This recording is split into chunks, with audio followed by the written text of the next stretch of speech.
So when it comes to Stranger Things Season 4, the first thing I will say is that this will be, without a doubt, a spoiler review. So if you haven't seen the show, if you're not up to date, and if you haven't seen part 2 of Stranger Things Season 4, pause this video, leave right now, watch the show, and then come back and finish watching this review.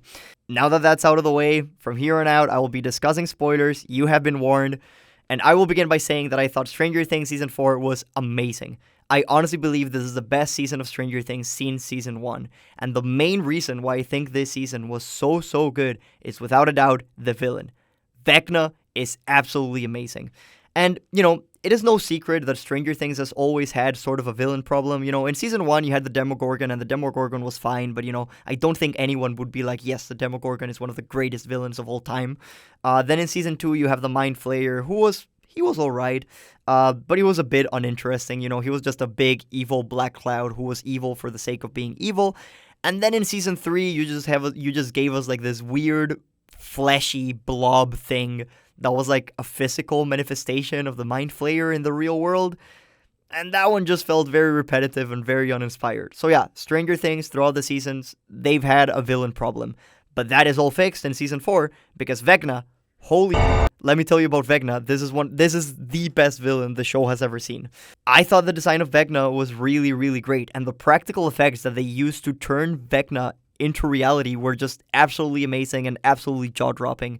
Yeah, his look is just very imposing and very scary and very creepy, and it is also very reminiscent of other classical horror villains such as Freddy Krueger from films such as Nightmare on Elm Street. And, this is definitely not a coincidence, especially considering the fact that in the first couple of episodes of Season 4, we literally see a Freddy Krueger cutout in the video store where Steve and Robin work. So yeah, in terms of the design, I thought Vecna was amazing. The character design was great, the practical design was great, the acting was really great. But now, it is time we jump into our next element of Vecna, and those are the abilities. In regards to the abilities, I thought Vecna's powers were really cool. They were very fun, they were very inventive. I love the way in which Vecna just goes into people's minds, goes into their memories, and just, brings back the most traumatic, the most fucked up moments of their past, and just, brings them back just to hunt them and to scare them and to play with them before he kills them. That was really cool, really inventive, really imaginative, and honestly, a bit scary. It also reminded me of classic horror villains such as Freddy Krueger, once again, and Pennywise, because both of these villains also go into people's minds and, gives them weird visions and makes them see weird things. So in that regards, in the terms of the abilities and the powers of Vecna, I thought Vecna was really great. Now, the last element that I would like to discuss when it comes to talking about Vecna would be the story elements and how Vecna fits into the overall narrative of Stranger Things Season 4. So, when I began watching Stranger Things Season 4, I was a bit confused by how Vecna was going to tie into certain storylines. Like, it was obvious how Vecna was going to tie into, the Hawkins storyline, but I had no idea how he was going to tie into the 11 storyline and all the flashbacks she was having, or how he was going to tie into Victor Creel and everything they were setting up. That said, I was very surprised. I was very pleasantly surprised by the way they did it, and I thought all the reveals about Vecna, all the twists and turns about these characters were just absolutely fantastic. Episode 7, when they finally begin peeling down the layers and they start letting you know who Vecna is and where he comes from, that episode was fantastic, and all of those plot twists, I think, worked really well. Like when they finally reveal that Vecna is not only the first telekinetic child that Dr. Brenner experimented with, but he's also Henry Creel, the son of Victor Creel, who is now in prison for supposedly killing his family. And not only that, but they reveal that Victor Creel didn't kill his family, but his son did. Victor Creel's son killed his own mother and his own sister, and then just, turned into this horrible monster while his father was rotten in a prison cell. That just gave me chills, and it made my skin crawl, and I really liked it. So in terms of the story elements, I thought all the twists about Vecna were done really great. And the reason why I love all of this reveal so much is because all the clues are there. If you rewatch this episode, if you watch Stranger Things Season 4 once again from the beginning, you'll see all the clues. You'll see all the hints that they give you so that you're able to piece together all of these pieces of the puzzle and, come up with the answers by yourself. That said, you still don't do it. And that's what makes this mystery so freaking great. That said, if there is one thing I would criticize from Vecna, would be his motivations. I felt like Vecna's motivations were a bit iffy. That said, this is not a problem because Vecna's still alive at the end of Season 4. They haven't killed Vecna, and I'm sure he's going to be back in Season 5. And I'm looking forward to seeing how they keep exploring this character and how they keep, giving us information about his backstory and about what he's been through. But yeah, that's it in regards to Vecna. Great character, great antagonist, and the best villain Stranger Things has ever seen. I will now start discussing the different storylines of Season 4, and I will begin by discussing a storyline that was by far the weakest, at least if you ask me. And this storyline is the storyline of everything that is happening in California and everything that is happening with Mike, Will, Jonathan, and Argyle. And yeah, as I said, this storyline was by far the weakest. Like, some characters that used to be the heart and soul of Stranger Things are just sidelined in such a way that I can't even comprehend. Like Mike, Mike, he used to be the protagonist of the show. He used to be the most important person, I guess. In Season 1, he was the protagonist. That said, here in Season 4, it just becomes painfully obvious that without Eleven, without his friends, and without Hawkins, Mike isn't really that interesting. And he's just like, a dull boyfriend character. So, don't get me wrong. Like, he's fine, but, he's not great. Now, in terms of the other characters of this storyline, Will was also sidelined a lot, especially after in Season 1 and Season 2, Will was pretty much the focus of the show. Season 1 was all about rescuing Will from the Upside Down. Season 2 was all about saving Will from getting murdered by the Mind Flayer. And now in Season 4, he's going on a road trip with Mike and Jonathan and Argyle. And, it's fine. And, I like what he did, and I love Noah Schnapp's performance. I felt the last 2 episodes were really, really great, and he really gave some great performances. But yeah, Will was just very sidelined in this season, especially.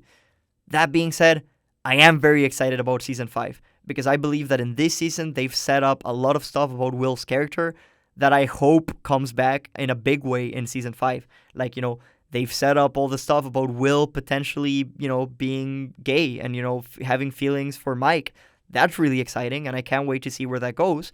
And they've also set up all the stuff about Will still having a connection with the Upside Down and still sensing Vecna / the Mind Flayer when he finally arrives to Hawkins. So that's exciting. And I'm looking forward to see what they do with this character in the next season. Now, the next character of this group that I would like to discuss would be Jonathan, who Jonathan is Will's older brother. And I really don't know what happened to Jonathan. I used to really like Jonathan. I used to think he was great, but in this season, he was just boring and uninteresting, if I'm being honest. Like, yeah, they just turned his character into like a weird caricature that all he does is just get high with Argyle and lie to Nancy, which, I don't know. His story wasn't great, but also what they did with the character, it wasn't that interesting. Now, the final character from this storyline that I need to mention is without a doubt Argyle. So Argyle is a new addition to Season 4. He hasn't been in any of the previous 3 seasons. And I thought Argyle stole the show. Every single time that we cut back to the California gang and every time that we cut back to the storyline, Argyle was always the best part, at least if you ask me. He was very funny. He was very charming. He was just overall a really great character. And now that we're in the topic of characters that are introduced after Season 1, I will just say that I think Stranger Things does a great job of introducing new characters progressively every single season. Like, usually when a show introduces new characters, like, it's a bit iffy and it's not that great because they usually don't feel as if they fit into the narrative that well. That said, Stranger Things has managed to find a way to keep progressively introducing new characters that not only feel like part of this world, but also feel as if they fit in perfectly with the groups of people and with the characters that they've already established. Like, in Season 2, they introduced Max, and Max was excellent. She fit in with the group perfectly from the get-go. Then in Season 3, they introduced Robin, and once again, Robin was really, really cool. And now in Season 4, they've introduced Argyle and other characters that I will mention, in a couple of minutes. And I thought they killed it. I thought Argyle was great. I thought his performance was great. I thought he was very funny. And yeah, once again, I think he was the saving grace of the California gang storyline.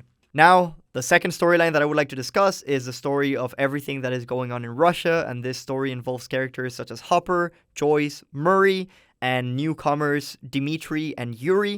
And right from the get-go, I will say that I really like the story. I felt that this story was a very nice breather from all the child stuff that was happening in the United States. Like, sure, this is Stranger Things and the children are the main character, but I really like the fact that we still get like one storyline that is just focused on adults, and it's like a prison break, and it's like a lot darker, and you literally get, Hopper crying and breaking his feet intentionally just so that he can escape this Russian gulag. So yeah, I felt like the contrast in between the different storylines really helped, and it made this story stand out and feel like, like a nice breather from all the childish stuff, or children's storylines that were happening in the States. Now, when it comes to Hopper, the first thing I will say is that I am very glad to see that he's still alive. I was very sad when he supposedly died at the end of season 3, so I'm very happy to see that he's still kicking it and that, he's still nice and well. That said, I wasn't the biggest fan of the explanation they gave us as to how Hopper survived the explosion. Like, coming into season 4, of course, I knew Hopper was still alive because they revealed it in a teaser, I think. But I thought he jumped into the portal and, that's how he ended up in Russia or something like that. But I really don't like the fact that the way he survived is that he just jumped down there, and Joyce and Murray and everyone else at the end of season 3, they just decided not to look. They decided not to check to see if Hopper's body was anywhere to be seen. They just left, and then the Russians found him and took him to Russia. I don't know. That felt a bit cheap, a bit iffy.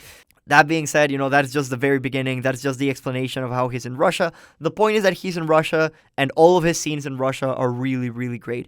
And David Harbour kills it as Hopper. There's this one scene where Hopper is crying as he eats a jar of peanut butter, and that scene was, it really touched me. It really moved me. And there are some great moments for this character. There are moments where Hopper is discussing his backstory and is discussing everything that happened with his daughter and in the Vietnam War. They give us some important information to Hopper's backstory that make his character a lot richer and a lot more dynamic. And also, Hopper also gets some great badass moments where he's kicking Demogorgon butt. I really like those. He doesn't only get one fight against a Demogorgon, but 2 fights against a Demogorgon. And in the second one, he's literally wielding a sword. How more epic can you go? That was excellent. I really, really liked it. And yeah, don't get me wrong. Joyce is great. Murray is great. All the other actors and all the other characters in this storyline are also great. But the focus is 100% Hopper, and Hopper kills it. Now, the third storyline that I would like to discuss is everything concerning Eleven. And, this storyline includes people such as Eleven, Dr. Brenner, Dr. Owens, and, Jamie Campbell Bower as a friendly orderly who ends up being Vecna/Henry Creel. And yeah, this story was very good. I really liked Eleven's story. I thought it was, very mysterious. I thought, it was really interesting to see Eleven, looking back into her memories and going back in time through this weird flashbacks and, just realizing what happened and piecing together pieces of her past that she just, decided to forget due to how traumatic they were. That said, even though I really liked Eleven's story throughout this season, I felt like it was a lot of setup. It's a lot of Eleven going around and, finding out stuff and talking to people and, she's training and she's getting her powers back. And yeah, most of her storyline is pretty much just setting up the table for season 5. Millie Bobby Brown kills it. She knows Eleven inside out, and she gives us a great performance. But once again, this story is just set up. They're setting up everything. They're giving us some reveals. But I think, the great stuff with Eleven is coming in season 5.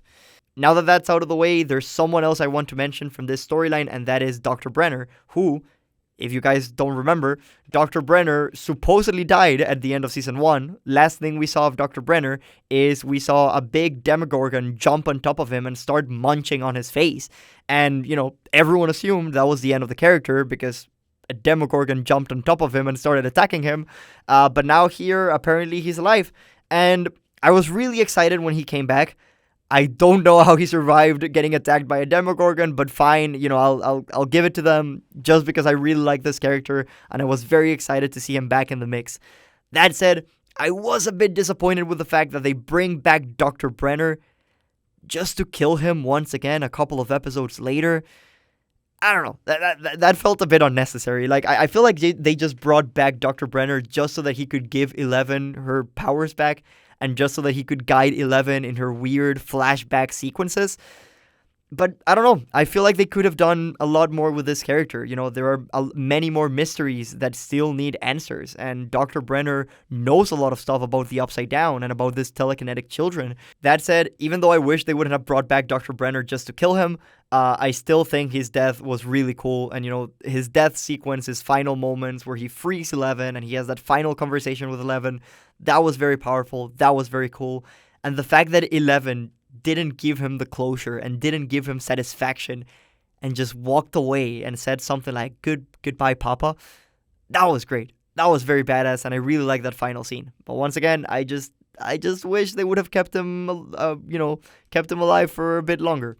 Now, the final storyline that I would like to discuss when it comes to Stranger Things Season 4 is the story of everything that is going on in Hawkins. And, you know, this story includes characters such as Max, Lucas, Dustin, Steve, Nancy, Robin, and Erica, but it also includes newcomers, new additions to Season 4, which are Eddie, the leader of the Hellfire Club, and Jason, the leader of the basketball team, and, you know, of course, all of his teammates and all the other members of the basketball team. And this storyline of everything that was happening in Hawkins, this was by far my favorite. And the reason why this storyline was my favorite is because this is the one that is directly tied to Vecna.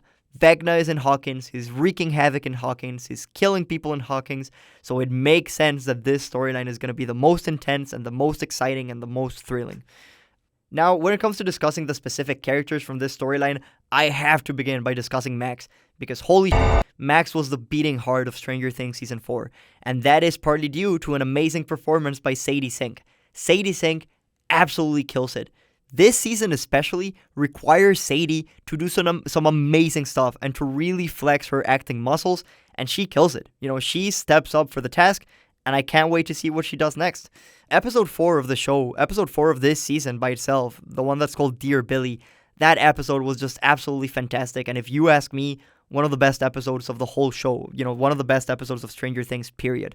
The main reason why I really love Max is because while most characters stagnated, Max thrived. You know, most other characters from the show, they've already sort of reached their story arcs, they've already reached their character development, and I have felt that the show really doesn't know what to do with some characters, but not with Max. You know, Max's character was developed perfectly. They brought in elements from Season 2 and Season 3, and yeah, it felt organic, it felt exciting, and they took her character in such cool directions that honestly, there's not enough praise I could give to Sadie Sink, but also to the writers for everything they did with Max's character in this season.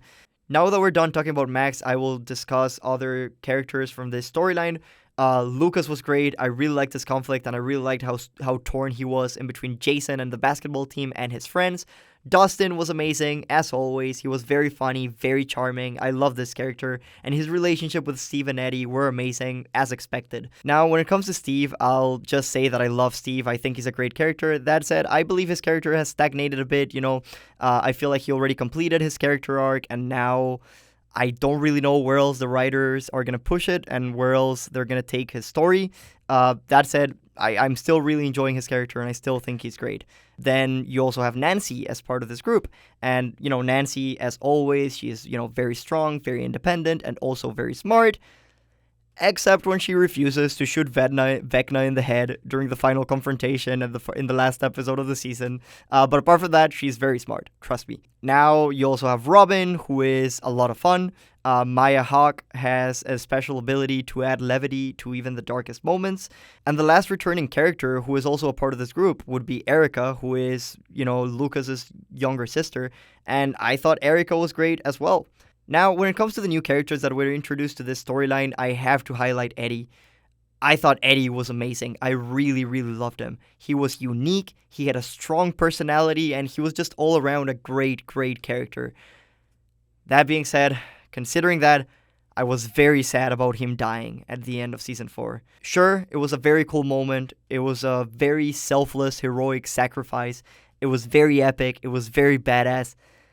But I wish they wouldn't have killed him after having just met them at the beginning of this season. Like, I feel like his character had so much potential, and he was so cool that I just wanted to see more of him. And yeah, the other reason why I wasn't the biggest fan of Eddie dying at the end of season 4 of Stranger Things was because I don't even think his death bought the team that much time. Like, the whole reason why Eddie decided to sacrifice himself was because apparently he was gonna go kill a bunch of demo bats, and he believed that killing those bats would save the team a bunch of time. But he wasn't even the one who stopped the bats. Like, he fought a couple of them and he killed a couple of them, but then the bats killed him. And then, it is Hopper in Russia burning down the Demogorgon. That is the thing that destroys the bat because, they're all a hive mind, so they're all connected. So yeah, that whole thing just made Eddie's sacrifice feel even dumber, and even more necessary. Yeah, the fact that his sacrifice meant nothing, and, even if he wouldn't have sacrificed himself, the bats would have still been stopped by Hopper. So yeah, I wasn't the biggest fan of Eddie dying at the end, and that made me very sad, but once again, a very cool moment, very epic, and very sad. Now, when it comes to Jason and the rest of the basketball team, who are, other characters that were introduced just right here in Season 4 of Stranger Things, I really like these characters. I thought they were great antagonists. I thought Jason's connection to Chrissy worked perfectly and tied him into the story in a perfect, seamless way. That said, I wish we could have known a bit more about the other members of the team. Because, when you think about it, all 4 of Vecna's victims throughout the show, Chrissy, Fred, Patrick, and Max, you get to know a little bit of each of them, and you get to know a little bit about their traumatic past and their traumatic experiences, and, you do get to see a little bit about their lives before they are eventually killed by Vecna. For Chrissy, you see some visions of her mother and her father, and for Fred, who is the little kid who worked on the newspaper with Nancy, you get to see some visions of a car accident that happened in the past. And, same with Max. Whenever Vecna attacks Max, you get to see some great visions of Billy and the stuff that Max has been through. That said, with Patrick, who is one of the members of the basketball team, we don't really know much about him. We have no idea how Vecna's hunting him. We don't see any visions from his perspective. So, yeah, once again, I thought that was a missed opportunity. I wish we would have known more about the whole basketball team and, other teammates, not just Jason. That being said, the other thing that I wanted to mention is the very, very end of the show. And I thought the ending was great, and it set Season 5 perfectly. First of all, you have portals opening up all throughout Hawkins. You have the Upside Down leaking into Hawkins, and you see plants dying in the real world because the Upside Down is coming. You see the storm, you see the lightning, you see the red light, you see the shadows, and, it's a great ending. Once again, it sets up Season 5 perfectly. The Upside Down is now coming to Hawkins, and that is a really, really exciting idea. So yeah, in conclusion, Season 4 of Stranger Things was a great setup for Season 5. It has the best villain in the whole season, and Max shined as the heart of the show. If I were to give it a score from 1 to 10, I would give it an 8 out of 10, which means I think it was really, really great.